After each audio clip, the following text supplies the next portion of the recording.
Everyone, welcome in. Betsperts Golf here for a little bit more 2026 AT&T Pebble Beach Pro-Am. West Coast swing continues, coming off of a fantastic tournament. Near winners, peppered the board, surrounded the board with outs. Ron got home again. Chris got her up, continues to make the case for Medina. He's talking about it after. He wants to be in that President's Cup team. Small goals. If he made it right now, he's on 1,000%. He's a top 5 American right now. I think he's actually like top 5 in like the OWGR, which is also a topic for another day, but playing some really good golf. So anyway, greatest meeting of land and sea in American golf. You don't love this event though.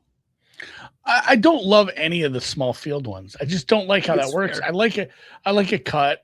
Cal brought this up too with like DFS. He's like, it's no fun without a cut. Like that really changes how just DFS works and how you feel you're standing. And I guess that's a point. And truthfully, I kind of wanted to do it differently today because we don't really have rhyme or reason on how we do this show. We just kind of talk. We don't make notes. We don't have an agenda. No, but I kind of want to just throw some stuff at you, and I have my notes, and I have about every event, especially the ones that we always vie at the same tournament or the same course every year. I have notes that I add to every year for many years here, and like for Pebble, I have like 15 pages of notes. And I tried to boil it down to like what from this should we try to convey and talk about today. So I boiled it down to 10 things. And that was the first one. And I guess it is just like how the signature event / no cut changes the math. 80 players, no cut, variance drops in some markets and kind of rises in others. The positioning is over survival. It's kind of like a miniature major, the way it's structured. Almost like when you're approaching, it's funny how I say I don't like this, but it's essentially just like 20% short of Augusta, where you have just over 100 golfers and essentially no cut. Like if you miss the cut at Augusta, you're either old or you just decide not to show up that week. So few miss the cut there. So like when you are getting into a no cut event as a bettor, I guess the boiling down to how are you approaching this differently from a variance / volatility standpoint? I think it's more apt for like a DFS conversation. I don't think it changes a ton in betting. I do think, I think the bands of like finishing positions are tighter. So I like the with ties market, right? Just because the distribution of like first to last is probably, it doesn't necessarily impact like first to 20th per se, but I'm more likely to lean on in strong fields in particular. The with ties market, which I like to do anyway. Yeah. Overall, not a huge thing. I think it's more DFS specific. I feel like there's an edge to be had by surviving with 6 of 6 or, getting some chalk that you weren't into punished with a missed cut or, chasing or something like that. I feel like from a betting standpoint, it doesn't impact it quite as much, in my opinion. It is complicated though, when you have Scottie here as well. So it's like, that's the strong field piece of it. I think it's just as impactful as the short field piece. It's funny too. You mentioned that the punishing DFS players with chalk missing the cut, because like Thursday last week, it looked like Scottie and Siwoo were both in trouble. They both finished top 5. Like Siwoo had one really good day. Scottie just kind of Scottied out for 3 days and almost ended up right. He was in the mix. He just shot off the playoff. Yeah. I guess, it doesn't have to be outright. It's like you said, you're going to play positioning bets differently. Top 40 bets are probably a little more difficult here because guys there's too many people that are in 60th to 70th that can just shoot up with one really good scoreboard day. Whereas, if your guy makes the cut and it's a long shot into a top 40 bet, you're not feeling the heat of, so many golfers coming after you. It's usually 65 and ties rather than the full 80. So there's an extra dozen or two guys that are coming after you. I get it. Yeah, I feel like I don't like to lay really in any market in golf. I like a plus next to the bet. So typically when I'm looking at finishing position stuff, like plus money top 40s or top 30s for the limited number of books that offer the top 30 market. A little harder, right? Because we basically eliminate the top 40 market here. You're going to the bottom of the board to get a plus money top 40 in this field, with 80 golfers. So makes it a little trickier. So top 20 in ties.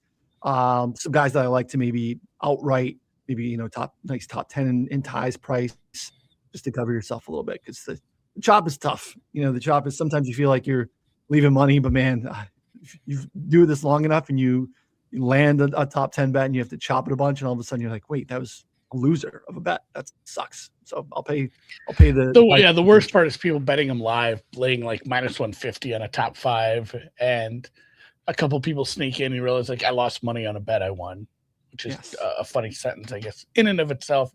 Okay, point number 2, and this is going to talk a little more, speak a little bit more to how you modeled and how you approach stats this week. But Pebble is short, but not easy short. It's a weird type of short. When people just look at the length of the course, maybe they start to approach it in the way they'd approach other short courses. But it's short, but it has the really, really, really small greens, which affects obviously how you're using approach, because approach is super, super key on Pebble. Obviously not as much in the other one, but with the tiny greens, the fact that you're going to have good shots that are on side hills that aren't, on level ground above and below your feet, and the fact that there is a chance of decent wind, and you have the huge elevation changes that kind of make some of these, hey, I have an easy wedge into this. Well, it's an easy wedge with a decent elevation change, which kind of makes it a lot more difficult of a shot than it normally would be from that distance. So I kind of want to know how you approach using approach, as far as a weird week here where it's going to be wedge heavy, it's approach heavy, but it's still different than other courses. Yeah, when we look at some of like the foundational things that we like to do in the rabbit hole, I think starting, basically when you open it up and you go into the filter by condition section, like pop up, the rabbit hole here for us too, and share it on the screen. Some of the foundational filtering things that we like to do typically, kind of blend with these top 3, right? So we typically like to look at either what the scoring conditions are when they're an outlier, what the course length looks like when it's an outlier, and the field strength as well. So I do think that you can. So here's a challenge with this course. We're not getting the best fields in golf here for quite some time. It was a bastardized event because of where it was in the schedule. People don't like the 3-round Pro-Am. Now we've made it a signature event. We've taken the Pro-Am. We've taken the 3-course rotation out. We get 3 rounds on Pebble. You don't have, just straight up best golfers in the world Saturday and Sunday, instead of having to deal with like the circus that we had. So some of like the historic data for the event too in the course is a little skewed because you only had 2 rounds and you didn't have the best fields. And now we have, going into year 3 of best fields, like an extra round here. And then we add on to last year, Rory took a entirely different approach to this course. Not everyone can do that, right? So like, it's not like he solved Pebble. Shane Lowry's still going to go out and play this course the same way he has to play this course. He's not going to be taking lines that Rory discovered. But Rory's here now and can take those lines. Scottie can take those lines. There's different players that can do different things here now. So I think it's just the weather piece is kind of the great equalizer here, because I think the best fields can still pick this place apart if the wind isn't a problem. So your question though, overall around approach, like I want to look at short and very short golf courses. I think even looking at average golf courses where you just want to take out the long stuff, because we have such a large amount of approach shots from 50 to 100, 100 to 50. So I really want to take a look at how guys are playing with wedges. I'd rather look at it from a course length standpoint than a proximity bucket standpoint, because then it's really hard for me to account for the specific buckets of where each guy's playing from. Yeah, and proximity, and that rolls into my next point, because nearly half of all the approaches come from inside 150. And despite it being a spot where a lot of the field is going to club down, and it's not as much of a less than driver course as it used to be, but obviously you mentioned like guys like Scottie and Rory who have the distance and the accuracy can just cheat I mean, it's not cheating, but they can cheat around the course and Sure. so like you said, take lines other guys can't. But still, I mean, regardless of what you're hitting, and it's going to be a ton of these short to medium wedges, or excuse me, wedges irons.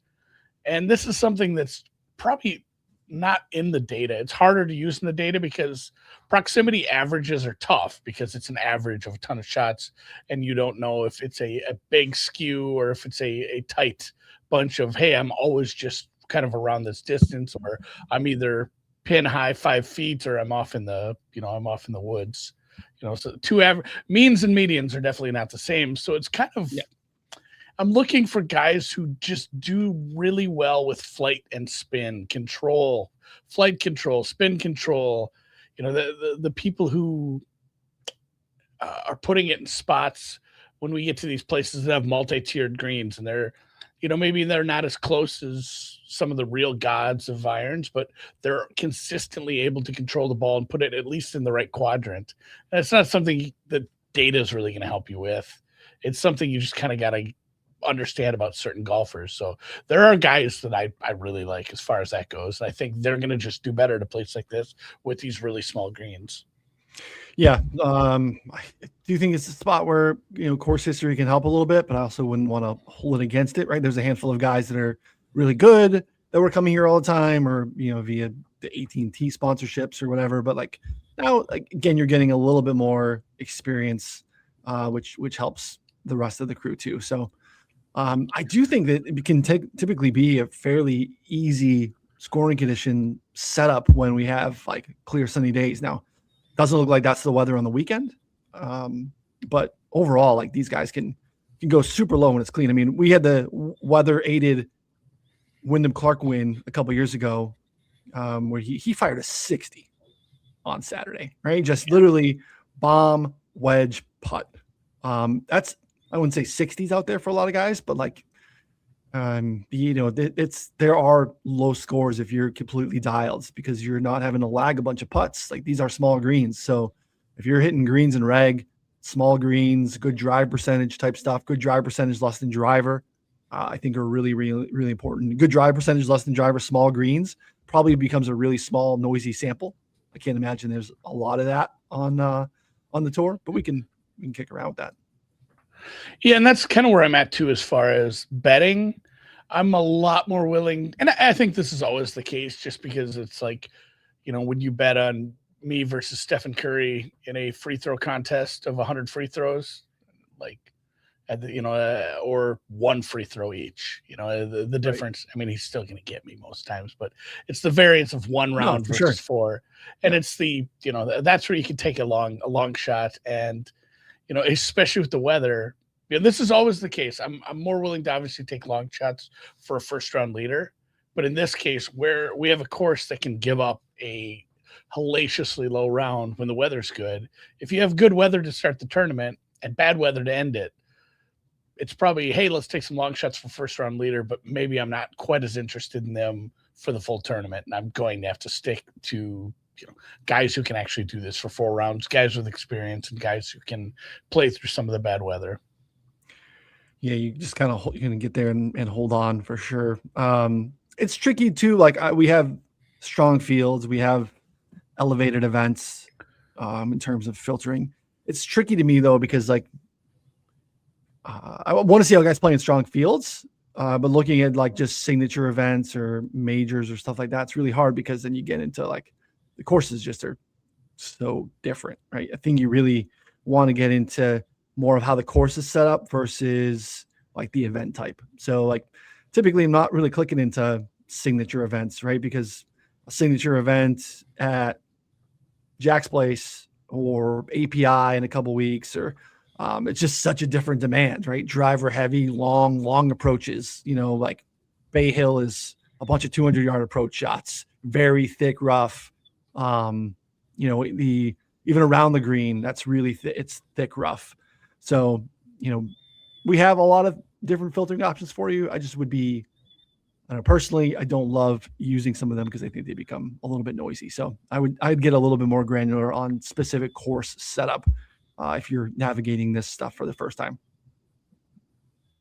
weed out the other stuff, right? You're gonna get.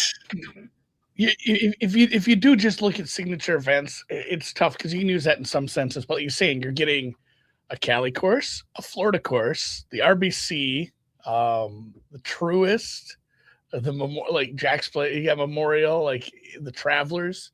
So then you throw in a New England course. I mean, even just from 10,000 feet, not getting into like what kind of approach shots we're hitting. It's like very different setup. So that's harder to use. I guess back to the original thought of like how to approach again, kind of in this sense. It's tough because, like I said, it's more of a, hey, how close do you follow golf, and how much do you trust some of these guys to have the control into these small greens? And I think there's a million ways to look at that. We can just look at small greens and reg. You can look at, difficult to gain on approach greens and reg. I think it's not like, hey, throw this in a model and build it out. I think it's a bunch of guys that you like. You need to start looking at how they've done in similar conditions where it's just really tough to find the green and find scoring. There's some weather related things here, but you could see driver usage is ramped up here a little bit here as the fields got better. But still, even last year with its highest mark at 55%, still significantly below a PGA Tour average event. So it is still something I would classify as just overall less than driver. So let's see if we get anything here. So I don't even know what this sample would be. So if we go, green size, small and average, let's go off the tee club, less than driver. And maybe we can look at good drive percentage, or let's see if we get anything here. So off the tee, good drive, small greens. So this is over the last calendar year. You are getting 16 rounds, so not a ton, but not nothing. We see good drives here. Morikawa, Henley, Harman, Scottie, Berger, again Glover. I mean, guys that were in the mix here a little bit last year, right? So good drive percentage comfortably north of 85%. Look, Luby's got a T2 here. Hovland's got a nice amateur record around this place. Glover was in the mix last year. Berger has not been here for a few years. Last time he was here was 21, and he won. Scottie didn't come here for a couple years outside of the 19 U.S. Open, but is T6, T9. Harman, you would think, right, like wedges, less than driver, accuracy. Russ, another guy, like I was so surprised that Russ wasn't coming here every year, but played really well here last year. And then Morikawa here. So this is a decent-ish sample over the last 2 years of small and average greens, good drive percentage, less than driver, which I think is important. I think, and again, good drive is a combination of, like it says here, if you scroll over any of the metrics on 4s and 5s, the number of fairways hit plus the number of greens and reg when the drive was not in the fairway on the tee shot, divided by the number of par 4s and 5s. So basically, like, are you keeping yourself in play ball striking wise, regardless of where your drive landed? So not a bad stat. And I have it. I didn't look at it through the lens of small greens, but I was looking at good drive. But still, I mean, looking at, we talked about like what matters here. It's able to flight control and accuracy, and it's just going to be so much of did you end up in the rough? Did you end up in a good spot? Did you end up, because we don't have data for, hey, did you end up on a side hill lie that sucks? Yeah. The closest proxy to that is probably total drive, or not total driving, but good drive percentage. Like, did you end up in somewhere where your approach shot was successful, where your approach shot was a plus? Here is the bottom of that group. Some really small samples with like Pocketter, Penge, Higo, but Minwoo, Thigala, Harry Hall, Foxy, Highsmith, Mac Hughes, kind of struggled when you are looking at that good drive sample. So yeah, nothing. Next one up I had was a tough one because it is putting, and I think it matters because there's some guys it's another one too where sometimes this is just, hey, I have to cross the guy out because I watched him play too much and I've watched him get in his own head over putting, because it's some people describe this as like an emotional tax. Bumpy POA, bumpy West Coast POA like this.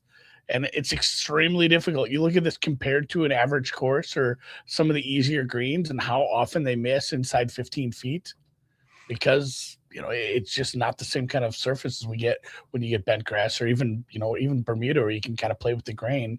It's bumpy. It's a 3-putt spike zone. Yeah, the trouble is the greens are so small, so it's you're 3-putting some of these bad boys. That's where I'm saying like 3-putts are hard to use when the greens are tiny as hell. So Yeah. how do you want to look at this for guys? Combination of what I typically like to look at is just baseline putting and then the surface split. I think Brown's got some of the data broken out here too. You can see here just overall putting is harder than a standard PGA Tour event. You can see the 3-putt rate is a little higher.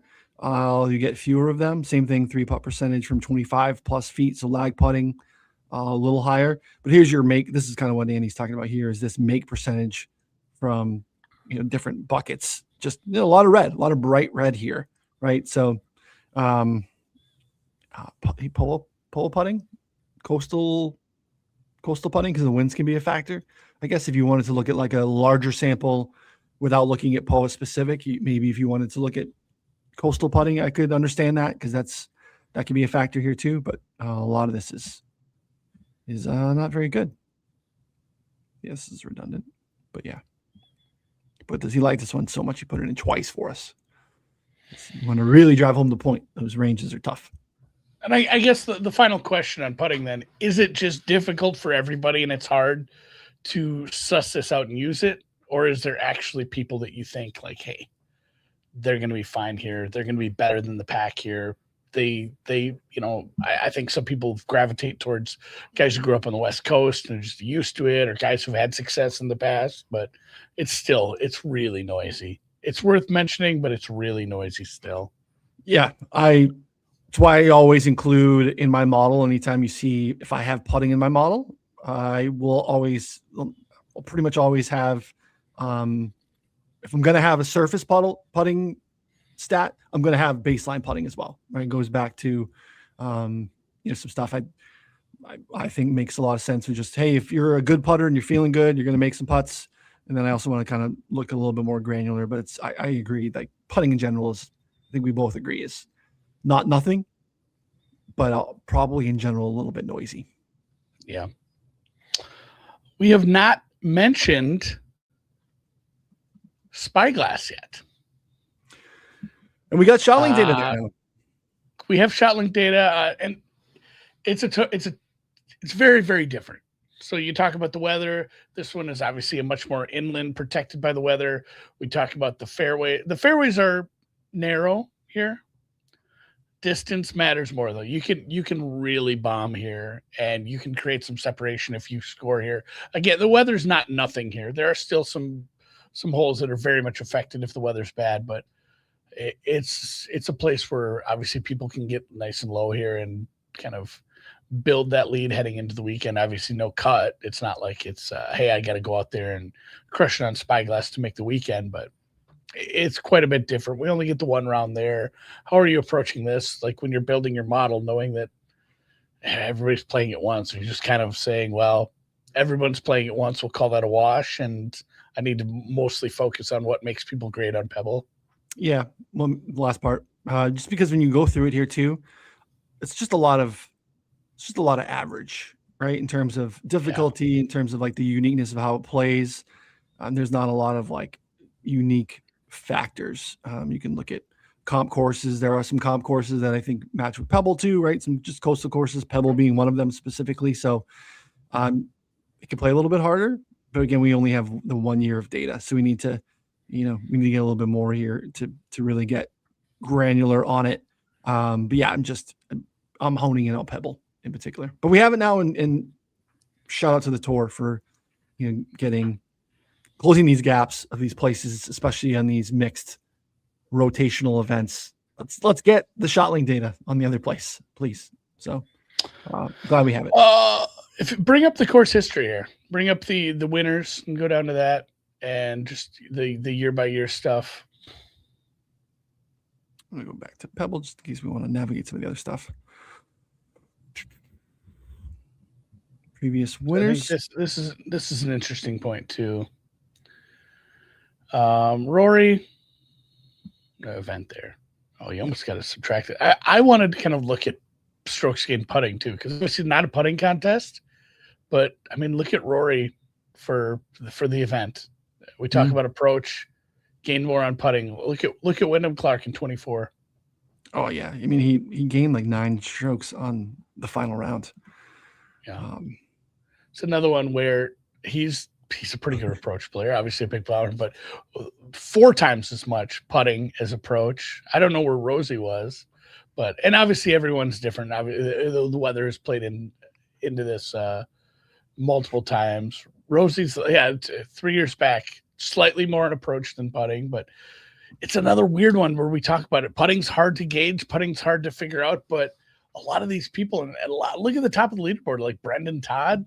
I had 120 on Brendan Todd there. Yeah. So that was painful. Peter Malnati, Denny McCarthy, some of these guys not having huge approach days, but there's a bunch of spike puttings near the top. And, granted, that's going to happen everywhere, but it's not something I guess I expected when I started looking back through it. Just kind of stuck out. And again, tough to model, tough to figure out, but I do think you need someone who can have a couple spike putting rounds here because, everyone's dealing with the same shit, but you're going to have to gain on the field quite a bit because it's difficult, especially if you're not Rory and Scottie or some of the other guys who are going to try to bomb this and cheat the lines a little. You're going to have to make everything. Yeah. Yeah. And this is the stuff, this goes back to what we were saying too, of like the fields here and the data here is so different because this is not a signature event field, right? This is the bastardized version of it all, where you had, a lot of the Ryan Moores, Peter Malnati's, Brendan Wu's, Brendan Todd's still competing and, being in the mix. They're not here this week. You don't get really much of that at all in the field. It's just a really, really strong field. So, and Rosie was good that week and continues to get better. So, Hoagie was a winner here for me against Spieth there in 2022. It was Spieth and who else was in the mix? Yeah, Bo Hostler. Hoagie, that was a good one. So again, a guy like that can still, I think, survive and play pretty well here. It's just a tough sell for me to hold 4 rounds against the quality of the field for guys like that here. So not anything that I'm interested in the outright market this week. Yeah, that's what makes it tough with and kind of the next thing I want to talk about too is the course history and the familiarity. And it's just with the field now, it's not so much, hey, here's a bunch of new guys who just have never played Pebble before. You have so many people who've been here over and over, even have played here as a major. But here's a guy with no course history, playing pretty good. Chris Scatterup. Never been. I don't know that I could go to the well. It's one of those things. We want you to play good, not too good, because then I can just never bet you again. Because what are the odds you win a third time? But it's a small field. He kind of matches up well. That'd be a squirrely pick, especially if you're in like one and done. I don't think people are going to take Scatterup. No, like, it's not something they'd be interested in. And it's a thing. We've seen that POA comfort, understanding the sight line. I talked about the elevation changes, the sight lines here that make it so difficult for people who haven't played here much. I think that's a big thing. So course history matters. Of course, familiarity and comfort matters. But again, it's another one where, man, so many of these guys have just played here over and over and over. The Scatterup stuff is super impressive. I mean, we didn't even really touch on it much at all, but like, first of all, I thought TBC Scottsdale was awesome. They had the absolutely perfect weather. But that course, I thought it held up so well. Like you were in the rough, and you could not hold the green on a bunch of holes. Like that was a really, really good test for pro golf. And I know it gets a lot of like hubbub because it's such a unique event with the fans and the 16th and everything. But like it's just, I think it's a really great event that has a fantastic back 9. And a lot of theatrics. I think that's 10 of the last 16 years that we got a playoff. They need to bump it up. They need, I know that they're starting a little bit earlier than they normally would, but still need to move it maybe another little bit early. You can't run into, people flipping over and missing the playoff because they're, flipping gears in sports. But anyway, I just thought it was a great test. And what the Scatterup stuff is super impressive because he's winning and competing on like some very different golf courses, right? Walleye is less than driver and driver heavy, right? Winning it in, the Scottish, and he won in Myrtle Beach. And so he's winning on like different courses, which is, I think, a testament to a really good ascending player who's figuring it out a little bit. So really, really impressive stuff. So you can find this two-star tournament cheat sheet. It's kind of got a bunch of things on it too. You just want to see rolling form, metric wise, recent finishes. This is obviously, we see the Goddard run, which is really impressive. And then if you just scroll all the way over to, and you just want to see course history from a finishing position standpoint, you can see this as well. So, you'll see a lot of these double dip of 24, 25. These guys weren't coming before, but now it's a signature event. Go back to recent form for Siwoo. Yeah, yes. Another one where it's just like even back into whatever event that was. Yeah.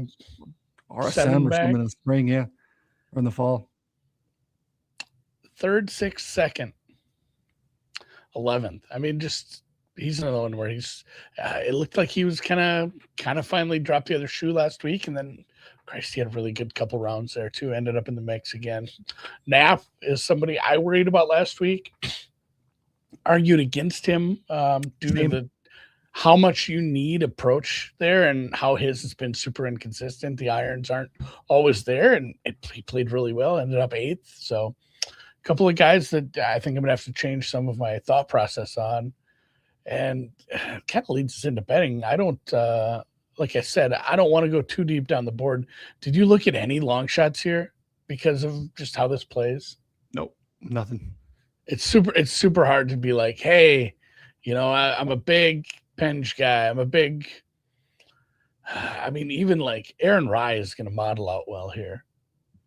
I don't see him beating the top 5 or 6 guys. It's super hard to get excited for these 100 to 1s or better. So I think, Scottie 3 to 1, Rory 16 to 1 is a pretty big gap. And as hard as it is for me to press that button, that price is incorrect. Like, okay. Are we not saying they're closer than that? Yes, Scottie's been great. He's already won once this year. He absolutely shit the bed for one round and still ended up in, what was his final finishing? Shot behind, shot 15 under. He was a shot out of the playoff. Yeah. And he was 10 shots behind Goddard up after the first round, because Goddard was the first round leader at 8 under. Yep. Scottie was 2 over. So he spotted Goddard up 10 shots, almost chased him down in the final 3 rounds. I want to show you. I want to, again, it's exhausting. Like, I know no one like Scottie's great. We know that. I think sometimes when we actually go through and look at some of these things, it kind of blows my mind. And I think it's really important to do. So I want to look at, there's basically been 3 iterations of Scheffler to this point as a pro, right? Like big time expected amateur, like not super surprising. So, right. So we had like just high upside, hadn't won Scottie, right? Then we finally, which was like 60 events. I mean, I think it was 70. It took him 71. I'm pretty sure 71 or I think is what it was. Yeah. Where it was like, hey, this kid's good. He might be good, but there's a bunch of top 10s. He was in it. Right. And then when we finally got the win, right. He wins Waste Management. And then, there's a Masters in there. And then it's the mallet change. Then you have mallet Scottie. I was going to say, you have to call it mallet Scottie. He changed to a mallet putter at the 24 API. Okay. Mm-hmm. So 24 API. It's the first week of March, right? This is this is a mallet putter. So I'm going to look at this date range. Then we look at this date range. So this is mallet putter against strong and very strong fields. So let's just pull out Houston. Let's pull out, Craig Ranch, just when he's playing against the actual. Because he plays some of those events just because he does.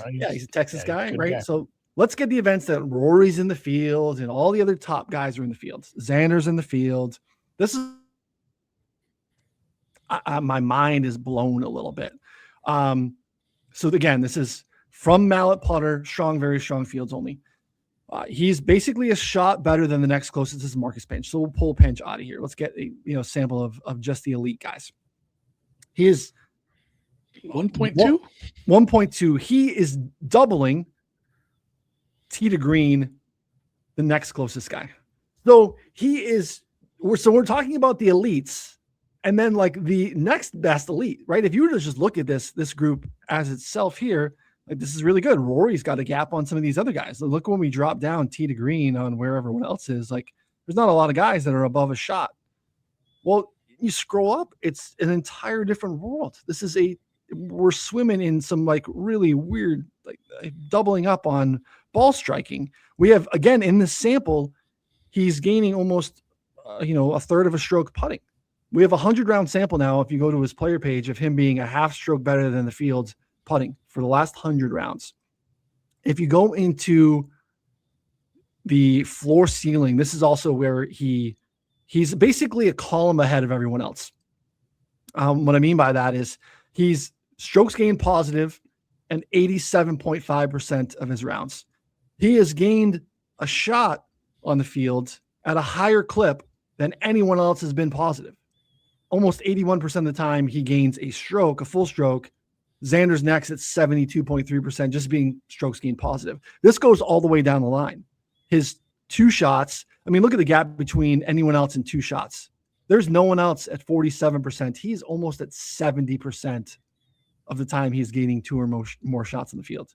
So you just kind of go back. Scottie at 2 is the next guy at 1. Scottie at 3 is the next guy at 2. And he's above them. He's above them. So this is when you like start to actually look at the greatness from a like statistical standpoint, where it boggles my mind. And it's just really hard to make up the gap here against the peers. And the peers were separating the other top 20 golfers in the world. We're literally just looking at the other like top 5 or 6 guys. And his gap between them and everyone else, him and all those guys, is significant. It's nuts. Last year, T9, this was the first time we saw him last year. This was his first start. This on the calendar was in a different position than everything else. So this was his debut post Ravioli incident last year in T9. So he's intimidating. This is why we have it without Scheffler market. This is why we have Scheffler derangement syndrome. These things are terrifying to be able to almost make a playoff after everyone's like sweating you to make the cut on Thursday. It's nuts. So I just think it's interesting to look at the actual data. I looked at live betting him, and just the number still wasn't very big. It's like, geez. I did. I took him at 12. It's like when a team is up, hey, I'm a 14-point favorite in football, and they go down 7-0 early, and they're still just a 12-point favorite. It's like, well, that stinks because obviously time decay and how good they are. That said, Scottie's 3-1.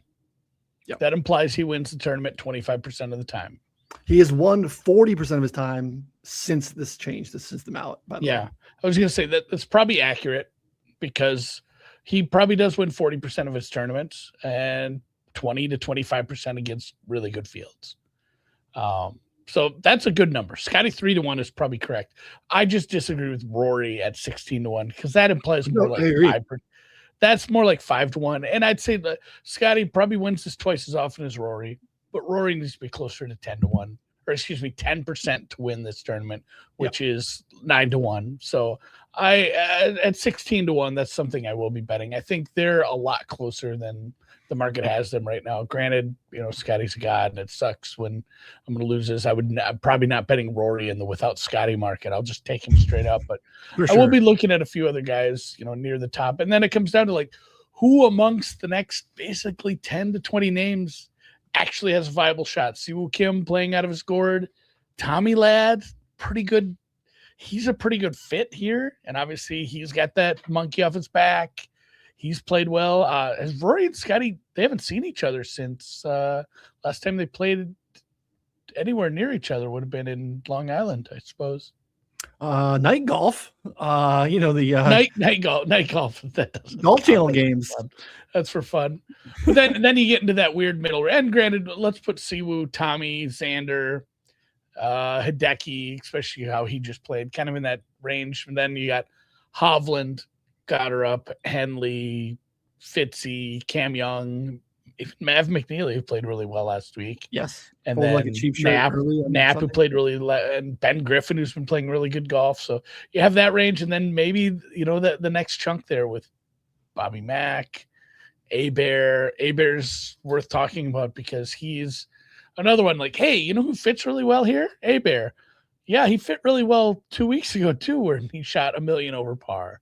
Like, I don't fully understand what. I don't love him here. I know he had technically a second place finish in the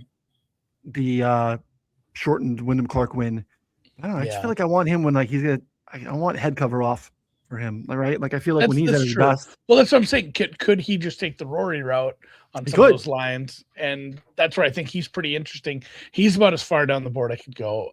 Thorbjornsen, 50-1. He's right in there too. He's somebody obviously you have to bet. You don't have an option. You will bet him.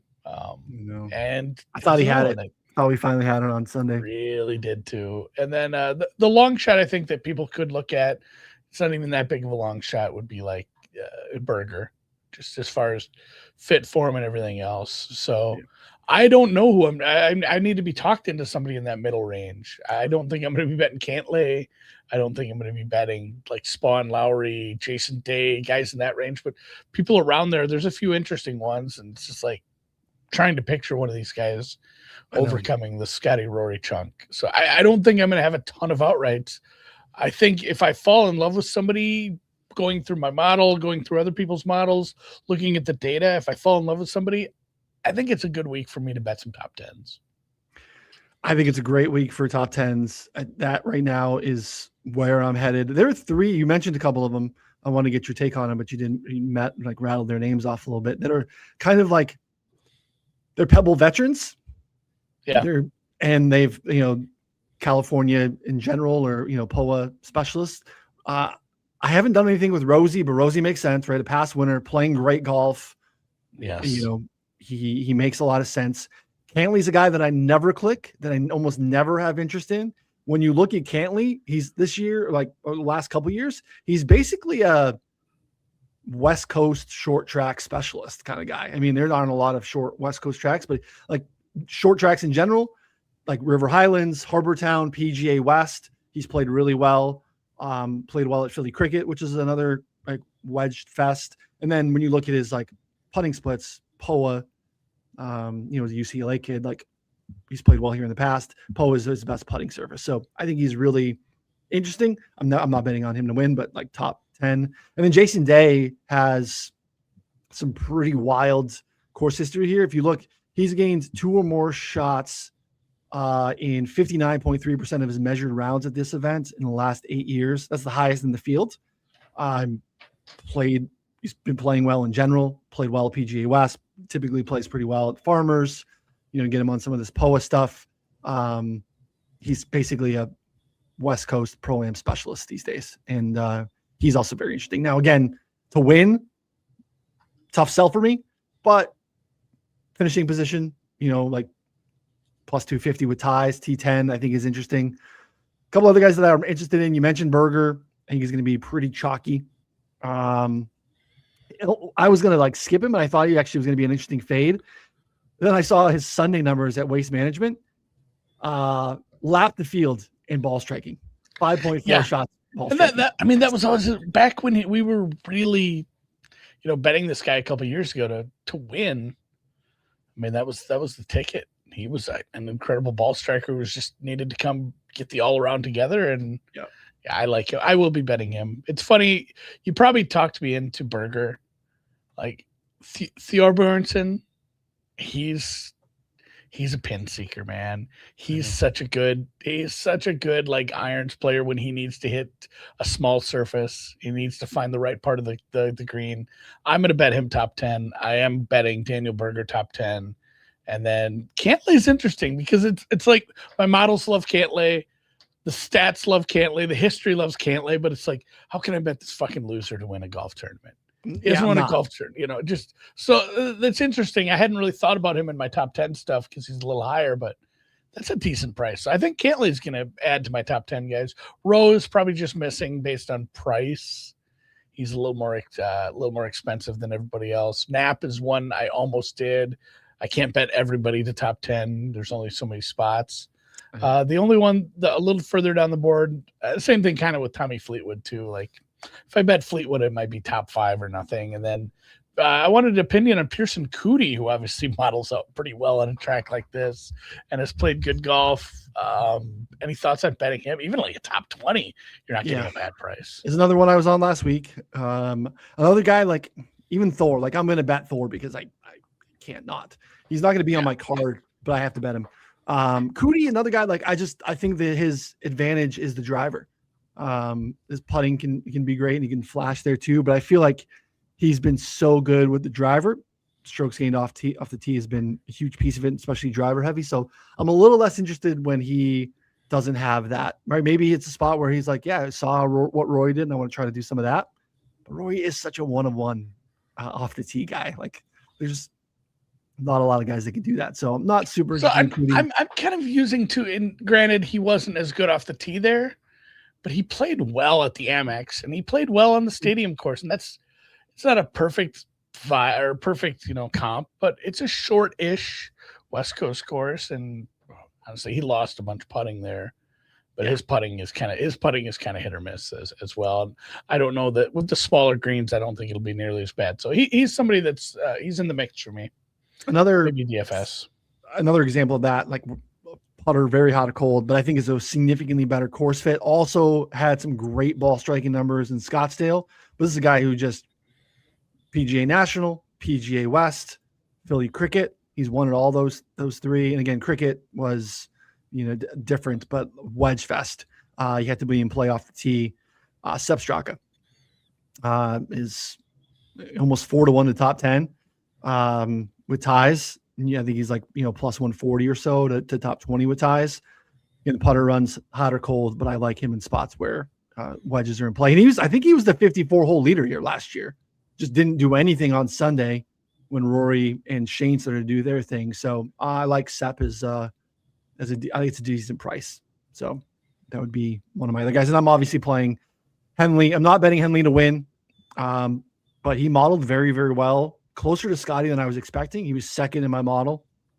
And he's been, since the start of last year, so 2025, he's made 9 starts on short and very short courses.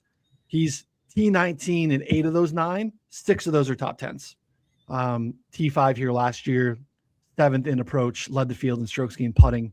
He's, again, in terms of like top of the board taxes, almost like I have to have some Russell Henley, but I got him here last year at 70. So it's a really hard sell for me this year. It is. He's a hard price to grab. So it's interesting too. And it's going to be a smaller card here. Probably now that football's over and I don't have a Super Bowl, not only the Super Bowl, but like everybody and their sister, if you do football content, it's like, hey, can you come do a quick segment? Can you come on my podcast for a little bit? Like I ended up doing so many extra little podcasts segments last week. It just cuts into your golf time. Now all I'm doing is like I'm watching college kids. I'm prepping for draft. I'm prepping for combine. So I'll have a little more time to do matchups, which I love, and I just never get. I hate half-assing it, and if I don't have enough time, I usually, if I don't have enough time, I just kind of kick it and be like, I have my outright, so I'll do matchups when I get time. So hopefully a little more time to do matchups. Did you have any thoughts on one and done? It's the first big purse. Kind of should touch on it before we go. I don't think it would be, if you really, really, really think Mr. Scheffler's winning, use him. I don't care. This is as big a purse as any of the majors, really. It's right there. The biggest purse is the Players as far as first place and overall purse. But you can use any of the huge names. Like I say, my strategy is I get my top 50 guys.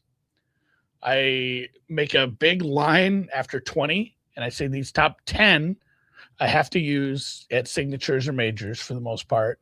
Top 11 through 20 are borderline. Like I can use them at a major or signature. I don't have to. You can get squirrely with that. And so I think, there's 20 names, but 2 of them aren't here. as far as who's, the top 20 golfers. Truthfully, 3 aren't here. If I redid my rankings, which I don't do constantly, but I do every, month or two, Patrick Reed's top 20 golfer right now, playing out of his gourd. So, Rahm, DeChambeau, and Reed aren't here. So I think there's only about 10, 15 names you really want to consider, because you need to hit 3 or 4 outrights to win a one and done contest. And honestly, I think 2 or 3 of them have to be bigger events. You're not going to win if you just keep, picking winners at the smaller events. Well, I'm on Scottie this week. Scottie, I think, other than again, I have to have a Thor bet. Scottie's my lone outright. I think you make a great case for. I think you make a great case for Rory. What's that? We're head to head. Well, this is good. This is good for the show. Like, one of us probably, like, we have like a 40% chance of victory. Yeah. I think you make a great. I agreed that the Rory price, and I did look at it. I was like, man, that seems too big. Long. Yeah, but I'm just trying to make more of like I feel like he's got enough reps here now where he's a little bit familiar, and I think he's somewhat inevitable. And I kind of go through the data stuff. It's like, damn, it's terrifying. And I don't love the variance of the without Scheffler market in general. If you play Scottie outright, good question from Josh here. Will you sprinkle a couple others in the without Scottie market? Imagine hitting 2 outrights. I've thought about that. So because I haven't made the Thor place. I thought about that last week. Like, if I bet him, I could also bet without Scotties and hit them both. Can you imagine? Right. It's like the winning the exacta, though. It's tough. Obviously it's very tough, but that's not the worst idea, especially if you don't want to bet a lot of other guys because you've bet Scottie. Pick some guys you like and bet them in that market. I don't think that's a terrible idea at all. Yeah. Mainly most of the unit allocation is going to go to finishing positions, top 10 ties, top 20 ties, the guys I mentioned. But I was thinking about maybe splitting my units and how I would bet Thor. So maybe I bet a little Thor to win and then maybe a little Thor without Scottie. So I'm covering myself a little bit too. If I happen to have a Sunday battle between the two, I would feel like, hey, maybe I can win both bets, right? Go to a playoff and have Scottie win. And then, we're popping champagne on Sunday. So yeah, it's a good question. Scottie and the Seahawks. Too soon, Josh. Seahawks. We didn't talk. Well, we don't have enough time to talk about the game. I got a meeting at 11 here. So we don't have enough time. I didn't watch it. I'll have to go back and rewatch the game, see how that went. I should have parlayed fluff too. I did pick the right dog puppy bowl in my prop sheet. I've recused myself. We do the deep dive prop sheet. We do it at my house for a prize. And I just, my family is guessing. They don't watch any football. So I beat them so hard every year in that. So I've recused myself of it next year. I'll still play squares. I didn't win any squares. We do the Super Bowl board where I get 25 of them because there's 4 of us. It's just, dumb luck. But the kids are just dying. So my daughter did have the final score. And when KW3 broke that touchdown that they called back, she was like on the ground. No, you don't need points. I'm like, hey, flag. We got a flag. So, all right, I'll let you guys go. We'll see you next week. We'll talk. I don't even remember what's next week. Genesis. They mixed me up. It is Genesis. Yeah. Okay. Yeah. They mixed me up with the AT&T being on the wrong side of the waste management. So we'll see you guys next week. Good luck. And as always, find us in the Discord, find us on Twitter, find us wherever, leave some comments on the YouTube if you want. I'd love that. And we'll see you next week for the Jenny. I'm going to call it that.